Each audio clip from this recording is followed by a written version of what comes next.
love to other people, but the main focus of that is the unconditional love of God.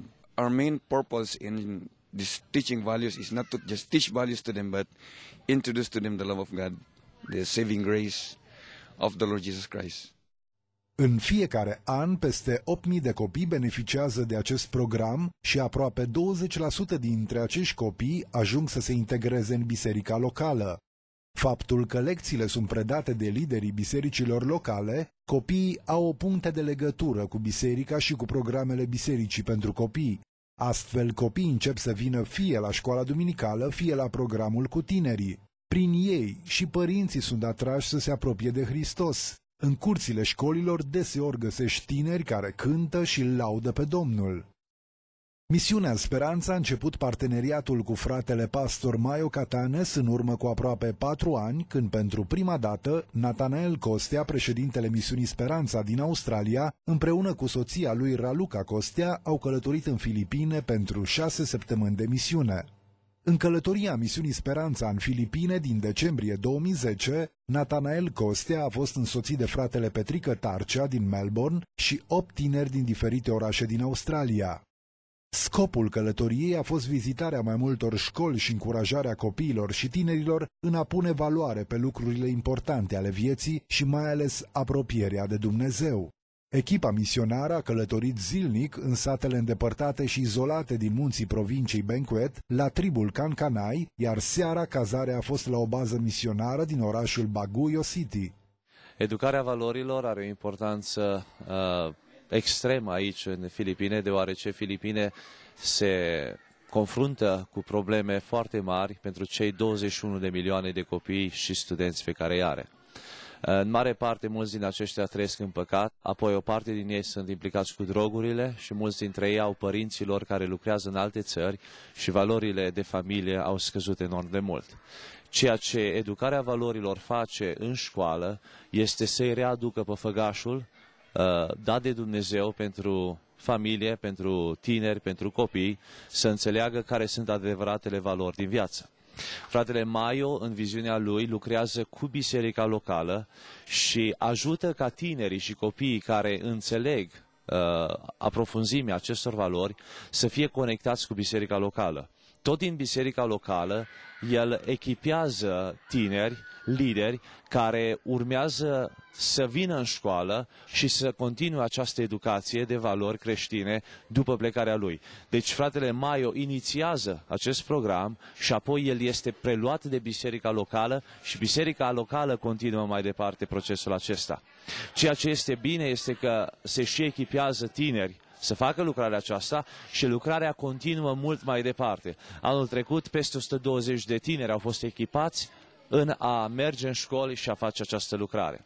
L-avem cu noi pe fratele Petrică Tarcea. Fratele Petrică de mulți ani este implicat cu Misiunea Speranța, este parte din ceea ce facem și are pe inimă lucrarea cu copiii, nu doar aici în Filipine, ci în multe alte țări.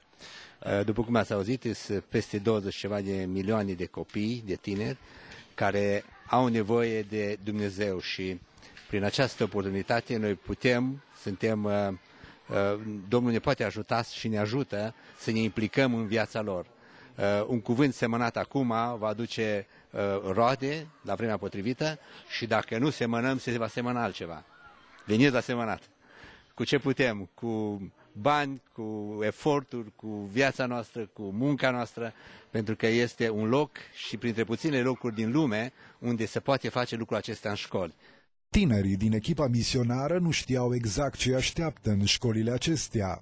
Spre surpriza tuturor, copiii au primit cu căldură și erau dornici să primească învățătură din experiența de viață a tinerilor din Australia. Fiecare tânăr a adus mărturii cum Dumnezeu i-a mântuit, cum Dumnezeu i-a ajutat în familie, la școală, cu prietenii și cum viața are o însemnătate mult mai mare atunci când este văzută din perspectiva dragostei divine a Domnului Isus. Is God in your life? Does God control your life?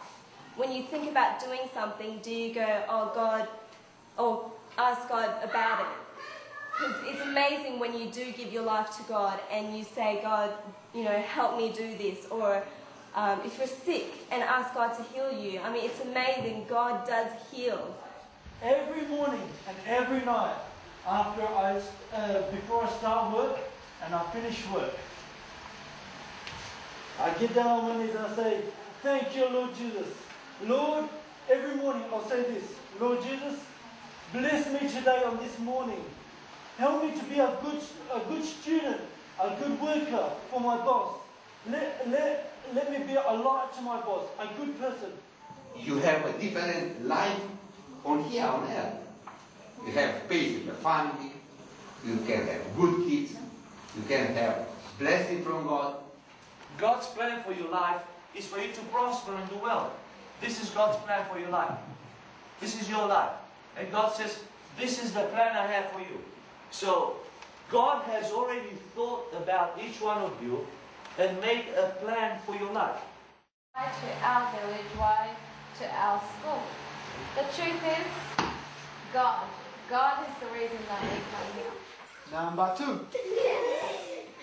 Number 1. Number 3. Lecțiile au fost degajate, hazli chiar, dar pline de profunzime și încărcate de experiențe grăitoare. S-au purtat discuții, s-au legat prietenii și atât copiii cât și tinerii au fost motivați să caute să se apropie de Dumnezeu.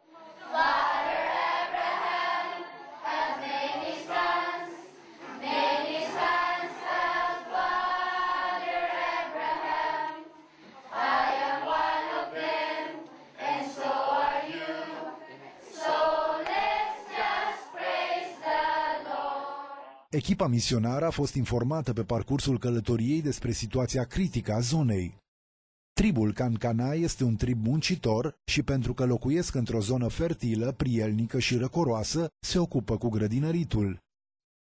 În zonele acestea muntoase, dar terasate, se cultivă zarzavaturi și legume. Zonele sunt izolate și satele sunt răsfirate, iar copiii călătoresc și câte 2 ore pe jos ca să ajungă la școală. Părinții lor muncesc zi lumină și nu prea se pot ocupa de copii. Majoritatea sunt săraci și nu au mulți prieteni. Când întâmpină o greutate în viață, tinerii recurg la alcool sau mulți se închid în lăuntrul lor și cad în depresii. Deseori în aceste sate, când au probleme cu părinții sau unii cu alții, tinerii își iau singuri viața. Acesta este unul din motivele pentru care educarea valorilor vieții cotidiene, dar și vieții veșnice, este vitală. Iată problemele cu care se confruntă acești tineri. Challenges and the problems that the student encountered here is most especially the laziness of schooling. That is the big thing. The other is being in love with the others at early age, and the other is, as you can observe, sir, they are far from the school. So you smoking, drinking liquor, and escaping classes. The students are drinking liquor and cutting off classes. I think that a lot of them are confronted with issues of depression because of their material status they find themselves in, the fact that their parents are constantly away at work and they have to look after their younger brothers and sisters. I think that's a big issue. Also, there's not a lot to do, so